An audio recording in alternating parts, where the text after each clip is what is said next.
Gente, eu chamei de teologia pública, essa iniciativa. E aqui tem uma definição pessoal de teologia pública: compreensão das realidades natural e cultural do ponto de vista de sua relação com Deus, tendo Cristo e sua palavra como chave de compreensão. Não é tudo que se pode dizer sobre teologia pública, mas, em termos gerais, o que a gente pode dizer é que existe a teologia própria como reflexão sobre o conteúdo da revelação de Deus na história, tendo como centro Jesus e como norma principal a Escritura. Então, existe essa investigação, essa reflexão a respeito de Deus, mas existe um outro tipo de reflexão, que é a reflexão teológica sobre as coisas da vida, da natureza, da história. E aqui nós estamos num tipo diferente de discurso. É diferente também do que a gente poderia chamar de uma filosofia cristã, ou uma interpretação cristã nesse sentido, das estruturas da criação, da sociedade. Aqui a questão é a relação de Deus com essas coisas, a relação de Deus com a natureza e com o que nós sabemos da natureza, a relação de Deus com a história, com o que nós sabemos sobre história, sobre sociedade, sobre política e assim por diante. Quer dizer, é um empreendimento amplo, né? Isso é controverso, o que eu estou sugerindo, mas eu acredito que nós poderíamos colocar o empreendimento de teologia da natureza no interior, como parte, ou como uma grande parcela de uma teologia pública, porque o discurso público sobre a fé certamente engloba esse campo imenso que é o campo das ciências naturais. Ou pelo menos a gente precisa responder a esse conceito. Então, vamos falar um pouco sobre o que a gente chama de campo científico. O que seria isso, afinal de contas? Não são poucos os autores contemporâneos que escrevem, pensam a respeito desse traço da cultura moderna, que é o fato dela ser estruturalmente plural. A gente está acostumado a pensar na sociedade, por causa do impacto de militâncias, militâncias contemporâneas e de um discurso também pós-modernista, nós estamos acostumados em pensar sobre pluralidade ideológica, ou pluralidade de crenças, ou por causa do multiculturalismo, pluralidade de culturas.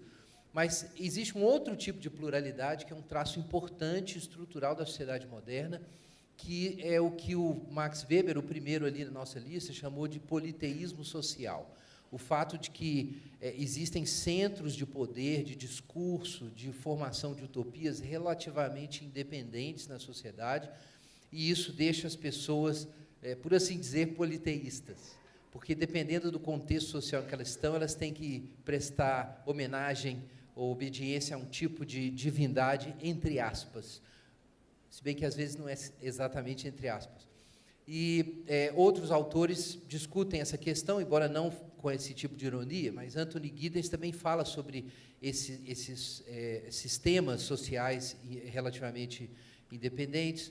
O Pierre Bourdieu, que é muito usado, conhecido no Brasil, fala sobre campos com centros de poder e com capitais simbólicos distintos, que introduzem formas diferentes na análise dele de divisão de classe e de injustiça.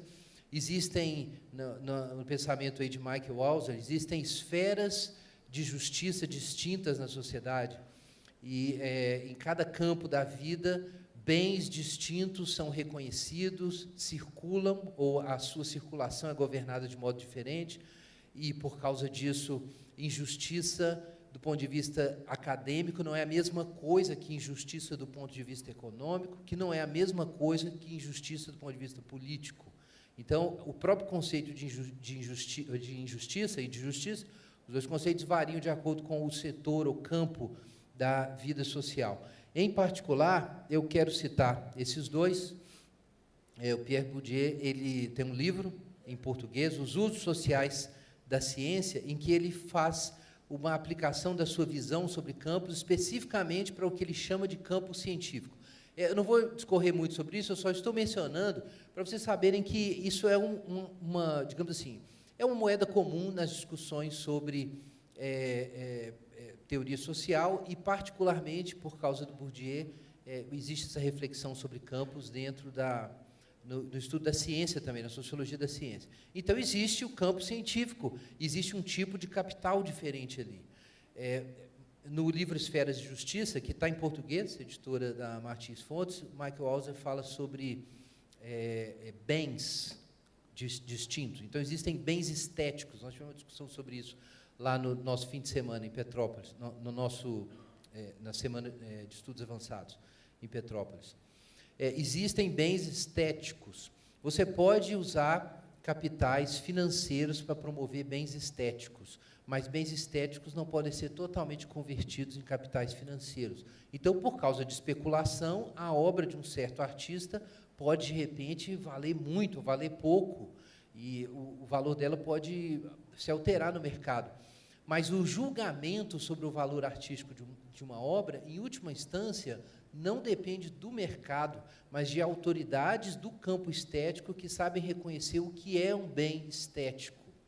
E não quero dizer que não exista influência do capital financeiro sobre isso, ou de outras formas, de outros aspectos da vida. Então, por um tempo, obras de alguns artistas expressionistas e dadaístas e abstratos foram considerados, na época do regime nazista, foram considerados exemplos de arte degradada. Aconteceu uma exposição, inclusive, de arte degradada, né, como eles consideravam, e essas obras foram usadas como exemplo da pregação moral nazista. Então, um determinado discurso político e moral, a certa altura, levou a uma desvalorização estética daquelas obras. Mas depois que esse discurso entrou em crise, as obras ficaram valendo mais ainda, as que sobreviveram. Então, campos diferentes envolvem bens diferentes. E, por causa disso, embora de forma analógica, a gente possa falar em capitais diferentes também.